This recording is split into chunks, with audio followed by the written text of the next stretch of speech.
High school yung kalaban niya, di ba? Eh ano naman, basta kailangan niya magawa yun. Tumuloy siya!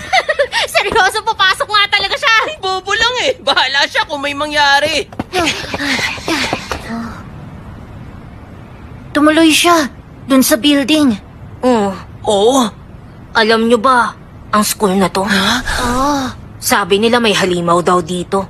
May halimaw. Baka naman bulakbol. Kinuwento sa akin ng tito ko. Nandito raw ang pinakamalakas na high school student.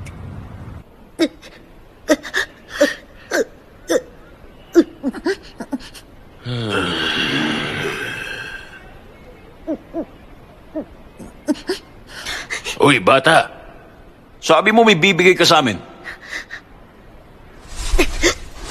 May package ba ako?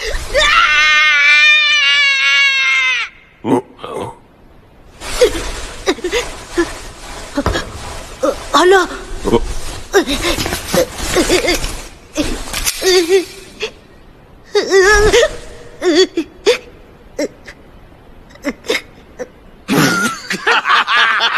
Hinahamon pala tayo ng batang to. Ano, nagpunta ka dito para ilang pasok kami?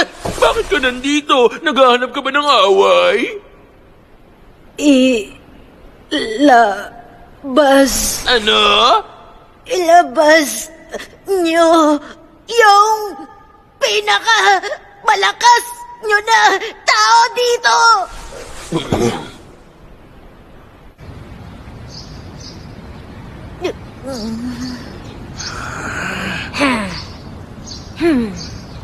Ganon? Sinabi mo lang yun sa kanila tapos tumakbo ka na? Maghintay daw ako, sabi nila. Ha? Para saan? Sa Tama River, pagkatapos ng klase. Hoy, pasensya ka na ha, Toy. Wala kasi dito ngayon yung pinakamalakas sa school. Pero kung gusto mo, ituturo namin siya sa'yo. Ayos ba? Kaso, makinig ka, Toy. Yung pinakamalakas sa mundo, mahahanap mo sa Tama River. Seryosong usapan to, ha? Pag di ka tumupad sa usapan, magkakaroon tayo ng malaking problema. Sige.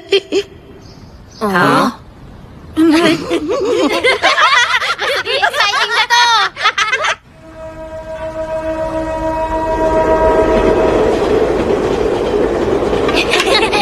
Etong sa'yo! Ayun ko! Uy! Yan! Tignan niyo, Yu. Ha? Nandito siya. Dumating nga talaga siya. Yung pinakamalakas na high school student. Lalaban